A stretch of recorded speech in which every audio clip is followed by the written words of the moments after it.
Euh, quand les enfants étaient petits, alors on l'a plus trop fait ces dernières années parce qu'ils se sont envolés et puis ils volent de leurs propres ailes.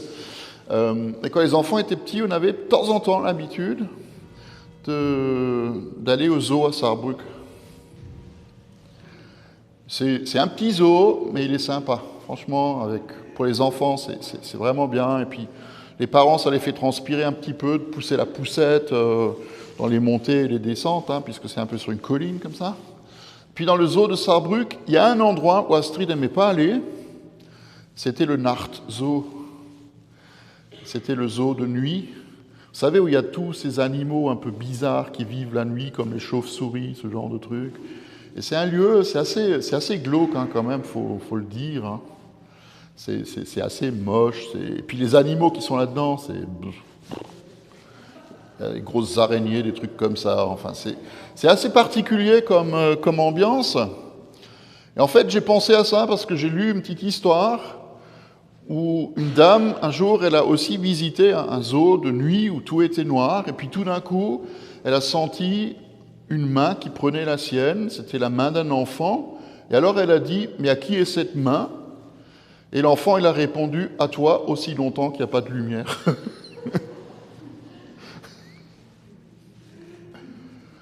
Et c'est un peu ce que le Seigneur, il aimerait nous dire ce matin, que nous prenions sa main quand il fait nuit. Quand il fait nuit. D'ailleurs, vous êtes tous d'accord, je l'ai souvent dit, nous n'aimons pas la nuit. C'est pas forcément un truc qui nous fait plaisir. Et en même temps, ce matin, nous sommes invités à accompagner Jésus dans une, et il le dit, dans une des heures les plus sombres de son passage sur la terre. Pas la croix, ça c'est pour plus tard, mais juste avant. Et il faut qu'on se rappelle que Jésus venait de prendre son dernier repas avec ses disciples et que ce repas qu'il avait tellement désiré prendre avec eux, il s'est terminé en cacahuète. C'est fou, quand on y réfléchit, le dernier repas de Jésus avec ses amis, c'était un vrai désastre. Judas s'en va pour aller le vendre, enfin c'est déjà fait. Il y a les disputes des disciples qui cherchent à savoir, dans cette heure sombre, qui est le plus grand. Il y a toute la platitude de leurs propos quand Jésus leur dit « maintenant, ça va être l'heure ». Et eux, ils ne comprennent rien. Et puis, ils sont incapables de veiller avec lui dans le jardin de Gethsémanée, ne serait-ce qu'une heure. Puis arrive le moment de l'arrestation. Et c'est en fait le texte de ce matin qu'on va lire chez Luc au chapitre 22. Jésus parlait encore aux disciples, il leur a dit « Pourquoi est-ce que vous n'étiez pas capables de veiller une heure avec moi? Pourquoi est-ce que vous dormez? Levez-vous et priez pour ne pas tomber dans la tentation. » Il parlait encore quand une foule arriva, et celui qui s'appelait Judas, l'un des 12, marchait devant elle. Et il s'approcha de Jésus pour l'embrasser. Et Jésus lui dit « Judas, c'est par un baiser que tu trahis le Fils de l'homme. » Et voyant ce qui allait arriver, ceux qui étaient avec Jésus dirent « Seigneur, est-ce qu'on doit sortir nos épées ?» Et l'un d'eux frappa le serviteur du grand prêtre et lui emporta l'oreille droite. Et Jésus prit la parole et il dit « Laissez faire, arrêtez !» Puis il toucha l'oreille de cet homme et il le guérit. Et Jésus dit ensuite aux chefs des prêtres, aux chefs des gardes du temple et aux anciens qui étaient venus pour l'arrêter, « Vous êtes venus comme pour un brigand, avec des épées, des bâtons. J'étais tous les jours dans le temple avec vous et vous n'avez pas mis la main sur moi. Mais c'est maintenant votre heure et celle du pouvoir des ténèbres. » Le texte s'arrête là pour ce matin. Chacun de nous là aussi je pense que vous serez d'accord avec moi, aime avoir une certaine mesure de contrôle sur sa vie. On fait des projets, on planifie des choses à long, à moyen ou à court terme, et parfois il suffit juste qu'il y ait un petit grain de sable qui mette tout par terre. Ça nous est souvent arrivé, on s'est dit, allez, on va aller à tel et tel endroit, et puis tout d'un coup, il pleut. Ou alors, on veut aller à un culte un dimanche soir, et puis tout d'un coup, il y a du verglas. Tu peux plus. Sans parler d'un accident qui peut se produire, ou alors d'une maladie qui nous frappe, ça met nos projets par terre. Et c'est une des réalités que nous apprenons dans la vie, c'est que nous ne maîtrisons pas toujours tout. Et pourtant, quand on regarde la vie de Jésus, on se rend compte que peu de choses lui échappaient. Peu de choses sortaient de son contrôle. Alors il y a un auteur que vous connaissez peut-être ou pas, qui s'appelle H.G. Wells, qui a écrit, par exemple, La guerre des mondes. Ça va? Ça vous dit quelque chose, La guerre des mondes? Non? C'est un film de science-fiction, il fait très peur. Hein. C'est la Terre est envahie par des extraterrestres. Et les humains, ils réussissent à vaincre les extraterrestres grâce à des virus. Bon, ceci dit, je ferme la parenthèse. Hein. Voilà. H.G. Wells, il a dit un jour que le monde, c'est comme une grande pièce de théâtre dont Dieu est le réalisateur et le producteur. Quand le rideau se lève, tout semble parfait, un vrai régal pour les yeux, les acteurs sont magnifiques, tout va bien, jusqu'à ce que l'acteur principal, il marche sur l'ourlet de la robe de l'actrice principale, qui va entraîner sa chute par-dessus une chaise, qui se cogne ensuite contre un lampadaire, qui va pousser une table contre le mur en carton, qui va tomber sur les acteurs. Et pendant ce temps, en coulisses, Dieu, le metteur en scène, il court dans tous les sens en criant des ordres, en tirant des cordes à droite et à gauche, essayant par tous les moyens de remettre de l'ordre dans le chaos. Et malheureusement, il n'y arrive pas, et c'est la catastrophe. La pièce de théâtre, elle finit comme parfois nos projets, en eau de boudin. Wells, il croyait que Dieu est très limité et très impuissant. Mais quand on regarde la vie de Jésus, on se rend juste compte de l'inverse. Jésus est venu dans le monde pour chercher et sauver ceux qui étaient perdus. Des milliers de personnes sont venues l'écouter. Des milliers de personnes ont été touchées par lui. Et la foule était tellement attirée par lui qu'elle a voulu le faire roi, mais il ne s'est pas laissé faire. Il n'a pas voulu être détourné de sa mission et il a continué à prêcher le royaume de Dieu. Il a continué à dire aux gens qu'ils doivent se repentir de leurs péchés et à croire qu'il était le Messie d'Israël et le Sauveur du monde. Mais le temps passant, l'opposition, elle est devenue plus forte, au point qu'en entrant le dimanche du Rameau à Jérusalem, les chefs du peuple décidèrent de le faire mourir. En grec, mourir, c'est pas juste passer l'arme à gauche, mais c'est plus fort que ça. Ils décidèrent de le détruire. Ils décident de détruire Jésus. Et l'heure des ténèbres dont parle Jésus ici va arriver, enclenchée au moment où Judas arrive avec la troupe, une cohorte. Il y a certains historiens qui disent qu'ils étaient à 800 pour venir chercher Jésus. Comme quoi, visiblement, ils avaient peur de lui. Albert Schweitzer était, tout le monde connaît, puisqu'il était alsacien, était un brillant médecin, un super organiste, un théologien libéral, qui pensait qu'à ce moment-là, Jésus a perdu le contrôle de la situation. Quand Judas vient l'arrêter, il écrit dans son livre « Le secret historique de la vie de Jésus », c'est un de ses premiers bouquins qu'il a écrit en 1929,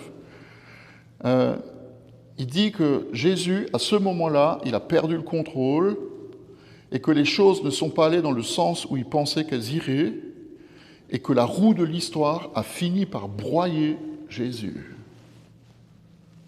Schweitzer, il admirait Jésus, mais j'ose le dire, honnêtement, je crois qu'il ne le connaissait pas. Pas vraiment. Pourquoi ? Parce que Jésus ne perd pas la maîtrise de la situation. Jésus ne perd pas le contrôle de sa vie. Quand Judas l'a trahi, quand les disciples l'ont abandonné, quand la foule l'a condamné à mort, Jésus n'a pas perdu le contrôle. Alors c'est vrai que Judas, il n'a peut-être pas tout compris à la mission de Jésus, et pourtant, pendant 3 ans, il a marché avec lui. Il a été son disciple. Jésus l'a choisi. Il a entendu tout ce que Jésus a prêché. Il a vu tous les miracles que Jésus a accomplis. Et même pour aller plus loin, Jésus l'a envoyé en mission avec les autres, avec l'autorité de guérir les malades et de chasser les démons et de proclamer l'évangile. Et Judas est allé, et avec les autres, il est revenu, et il a dit à Jésus, « Waouh, c'est extraordinaire, tout ce que tu nous as dit, ça marche, ça arrive. »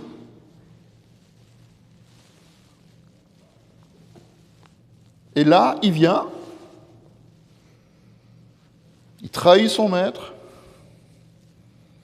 il le vend aux autorités, et il vient l'embrasser. Ce qu'on appelle le baiser de Judas. Hein. Il vient embrasser Jésus. Et j'aime ce que Jésus lui dit. Et c'est important qu'on le comprenne. Tu trahis le Fils de l'homme par un baiser. Ce n'est pas une affirmation, c'est un point d'interrogation. C'est ça que tu es en train de faire. Jésus, il aime les perdus. Jésus aime les pécheurs. Jésus aime même ceux qui le trahissent. Et à ce moment-là, même à ce moment-là, il invite Judas à reconnaître qui il est. Même à ce moment-là, Judas, il a le droit d'embrasser le Fils. Et je rappelle juste ce que j'ai dit la semaine dernière. Nous avons tous le droit de venir embrasser Jésus, de peur qu'il se mette en colère contre nous. Mais heureux celui qui place sa confiance en lui. À ce moment-là, Judas, il a le droit, même si Jésus sait ce qu'il a fait, il a le droit de venir l'embrasser. Et Jésus laisse faire. Vous savez, il y a un verset dans la parole, dans l'évangile que Jésus prononce, qu'on ne comprend parfois pas, qui dit la chose suivante, « Malheur à l'homme par qui le Fils de l'homme est livré, vaudrait mieux pour lui qu'il ne soit pas né. » C'est Jésus qui dit ça. « Malheur à l'homme par qui le Fils de l'homme est livré, il vaudrait mieux pour cet homme qu'il ne soit pas né. » Et ça nous pose souvent un problème parce qu'on se dit, mais finalement, la vie de Judas, elle était programmée à l'avance, Jésus savait tout, ce qui n'est pas faux. Mais est-ce que nous connaissons la définition de ce que c'est que le malheur ? Quand on regarde dans un dictionnaire, le malheur, une première définition, c'est la mauvaise destinée. Et ça irait dans le sens de ce qu'on pense parfois. Hein. Judas a été programmé pour trahir son maître. C'est une mauvaise destinée. Et je voudrais que nous sortions, frères et sœurs, de cette idée que tout est déjà programmé. Il faut qu'on sorte de cette idée que tout est déjà prévu à l'avance. Les uns y vivraient le bonheur et les autres vivraient le malheur. Mais il y a une autre définition. Il y a une autre définition dans le dictionnaire qui dit que le malheur, c'est un désastre. Le malheur, c'est un désastre. C'est un désastre aussi dans cette histoire, pas pour Jésus. Contrairement à ce que nous, on pense, ce n'est pas un désastre pour Jésus, mais c'est un désastre pour Judas, qui, après avoir trahi son maître, il veut réparer et il n'y arrive pas. Il veut rendre l'argent, il le ramène au temple, et ceux qui sont au temple, ils le mettent dehors. Il dit, c'est ton problème, c'est plus le nôtre. Personne ne lui pardonne. Et Judas va se pendre. Personne ne lui pardonne. Les religieux ne lui pardonnent pas. Et Judas va se pendre. C'est ça le désastre. C'est ça le malheur qui lui tombe dessus. Et moi, j'ose espérer que comme Jésus est allé prêcher aux esprits captifs en enfer, Judas a entendu sa voix. Moi, j'ose espérer. J'en sais rien du tout, je ne suis pas à la place de Dieu, mais j'ose espérer que Jésus, il a entendu le message de Jésus, Judas a entendu le message de Jésus. Vous savez, le malheur, il nous frappe aussi parfois. Par exemple, est-ce que nous avons déjà été trahis par quelqu'un ? Moi, je peux vous dire que ça fait mal.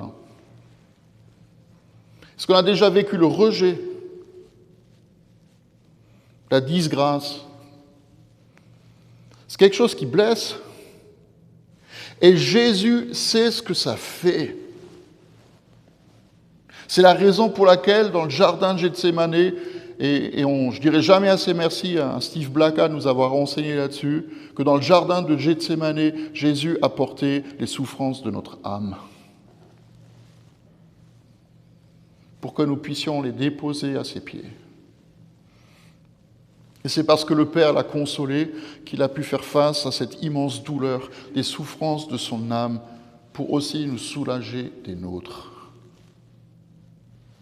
Jésus, il n'a pas perdu le contrôle.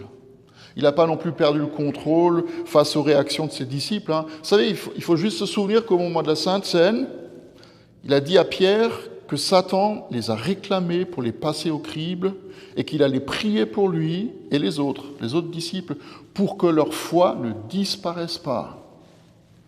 Et on connaît la réponse de Pierre. Il dit, de toute façon, même si tous t'abandonnent, moi, je suis prêt à mourir avec toi. Et puis Jésus lui a annoncé, il ne perd pas le contrôle. Jésus lui annonce qu'il y a un coq qui va chanter, qu'on voit sur nos églises, et que s'il chante 2 fois, il l'aura renié 3 fois. Mais Pierre n'a rien voulu entendre. Il va avec Jésus dans le jardin. Il emmène son épée, enfin il y a même 2 épées, les disciples étaient armés avec eux. Puis là, tout d'un coup, ça arrive. On vient arrêter Jésus et les disciples, ils sont là et ils disent « Seigneur, est-ce qu'on doit frapper avec l'épée ?» Et ils n'attendent même pas la réponse de Jésus, que déjà l'oreille est tombée. Je vais vous dire, la douleur qui nous est infligée amène toujours une réaction de notre part. Et souvent, ce n'est pas une réaction très réfléchie. La réponse naturelle à une douleur qui nous est infligée par quelqu'un d'autre, c'est de lui rentrer dans le lard. Alors on le fait ou physiquement tout de suite, ou alors on y pense.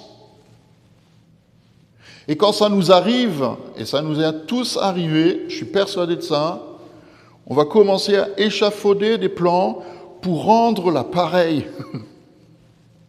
Ou alors pour lui souhaiter le pire.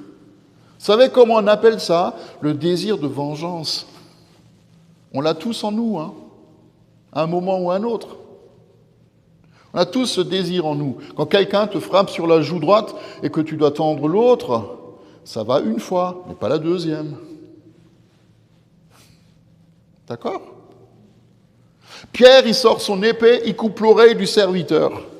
Pierre, il avait du zèle, et ce zèle était mal placé. Pourquoi? Parce que Jésus, d'abord, il n'avait pas besoin de protection, et aussi parce que ce qui arrivait à Jésus, ça faisait partie du plan de Dieu pour le salut de l'humanité.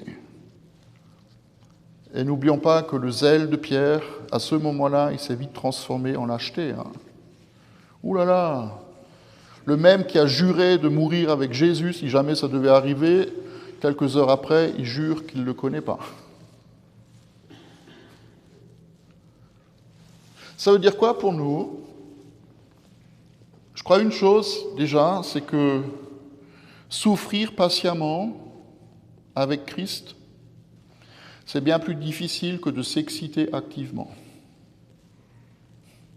S'asseoir et attendre le salut de Dieu, c'est bien plus dur que de bouger dans tous les sens. Quelqu'un a dit quelque chose de, je pense, très vrai. Il a dit « Les croisés seront toujours plus nombreux que les martyrs ». Les croisés seront toujours plus nombreux que les martyrs. Mais les croisés, ça ne les a jamais amenés très loin. Alors Jésus va faire quoi? Il va réparer l'erreur de Pierre, en tout premier lieu pour lui sauver la vie. Mais aussi parce que rien ne doit empêcher le plan de Dieu de s'accomplir. Jésus doit mourir sur une croix. Il ne doit pas mourir dans une émeute provoquée par une mauvaise réaction de ses disciples. Jésus doit mourir sur la croix. Et c'est pour ça qu'il garde le contrôle. Tout comme il va garder le contrôle face au chef des prêtres et tous ceux qui sont venus l'accuser. Vous venez m'arrêter alors que j'étais tous les jours avec vous dans le temple. Maintenant, c'est votre heure. Et c'est l'heure des ténèbres. C'est vrai, l'heure des ténèbres a sonné. C'est vrai, l'heure des ténèbres a sonné pour Jésus, mais elle ne va pas durer longtemps. C'est le court moment où le mal va se déchaîner contre Jésus. Mais c'est un court moment. Le triomphe apparent du diable, il ne dure qu'un instant, alors que la victoire de Jésus, elle dure éternellement. Et ça, c'est un vrai encouragement pour nous. Le malheur existe, le mal existe, la nuit peut nous entourer, mais la lumière, elle va briller pour toujours. Et le Seigneur va nous délivrer, aussi dans les heures les plus sombres de notre propre vie. Amen.